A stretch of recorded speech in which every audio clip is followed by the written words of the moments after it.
И вот на весь огромный регион Арктики положена только одна гериатрическая койка. И нет возможности развернуть гериатрический кабинет из-за того, что нет подходящей численности. Точно так же по всей республике. Если кратко сказать, то гериатрическая служба, кабинеты и койки должны быть только в городе Якутске. То есть в самом крупном регионе нашей Российской Федерации можно говорить о малой доступности гериатрической помощи. Что же мы предпринимаем?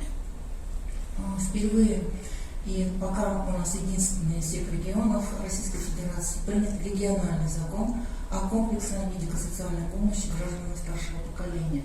Ну и в течение ряда лет выпускались подзаконные акты, указы, постановления правительства, межведомственных очень много приказов Министерства труда и социальной защиты и здравоохранения, и наши, конечно же, министерские приказы. Вот этими региональными документами мы достаточно много работали над созданием инфраструктуры гериатрической службы. Мы, конечно, понимаем, что только в городе Якутске невозможно оказывать гериатрическую помощь, поэтому сверхнормативно организовали в крупных, наиболее крупных регионах гериатрический кабинет и гериатрические койки. Но мы понимаем, что гериатр – это дефицитный специалист, невозможно его в каждом районе разместить. Поэтому мы сейчас поставили целью максимального охвата обучением врачей и среднего медицинского персонала по оказанию медицинской помощи пожилым пациентам. Это и наша первичная подготовка, это и тематические усовершенствования по 144 часа, по 36 часов в системе ММО. Это и для наших медицинских сестер есть модуль по гериатрии для студентов, и для практикующих медицинских сестер.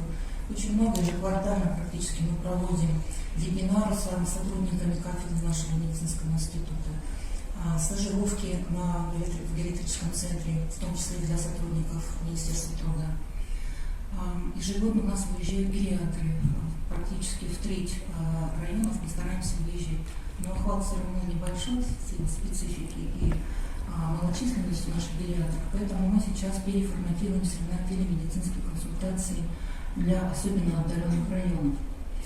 Вот во исполнении нашего регионального закона мы очень много работаем по оказанию помощи маломобильным пациентам на дому. В районах это в основном выезды на дом осуществляются транспортом Министерства труда, который был получен в рамках национального проекта «Демография». В городе Якутске мы организовали несколько выездных паллиативных бригад, многопрофильных патронажных бригад при поликлиниках, в которых участвуют не только врачи-терапевты, но по графику работают врачи паллиативной помощи, хирург, онколог, травматолог, другие узкие специальности. Проводятся исследования на дому, вплоть до рентген-исследований. Ну и, конечно же, диагноз стационарном дому. И очень хорошо себя зарекомендовал проект наставничества, такой межведомственный проект, который мы провели совместно с Российской ассоциацией геронтологов-гериатров. В рамках этого проекта проводился дистанционный мониторинг показателей, основных показателей здоровья маломобильных пациентов социальными работниками под кураторством врача поликлиники. Очень хороший эффект по снижению обращения скорой помощи, обращения в поликлинику.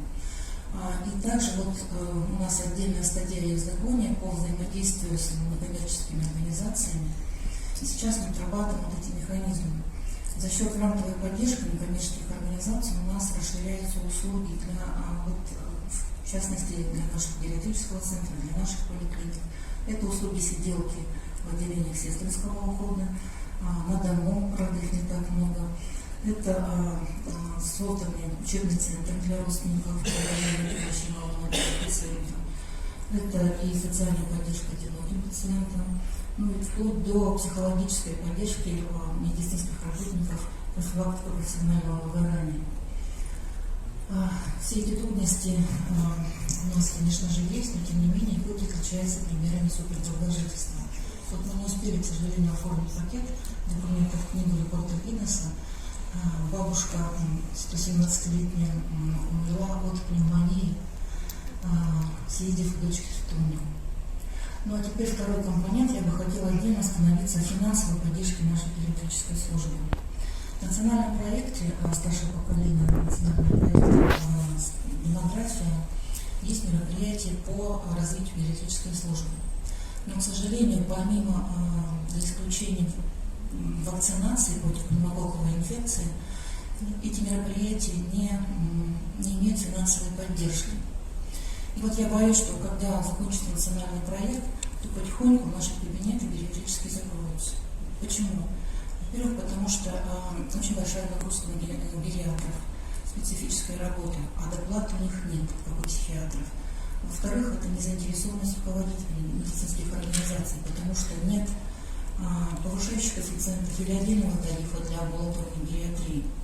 Вот здесь говорилось о том, что необходим комплекс мер по падениям с переломами, по когнитивам. Но если не будет конкретных мероприятий с финансированием для приобретения тех же денситометров для профилактики и диагностики остеопороза, если не будет приобретаться оборудование, если не будет приобретаться те же эндопротезы, дорогостоящие расходные материалы, если не будет хотя бы лекарственного обеспечения пациентов с когнитивными нарушениями в системе льготного лекарственного обеспечения, то боюсь, что большого такого эффекта максимально на всю страну мы не получим. Поэтому я прошу озвучить эти наши проблемы в протоколе. Ну и гериатры как работали с энтузиазмом, так и будут продолжать работать. Спасибо большое за внимание. Спасибо большое.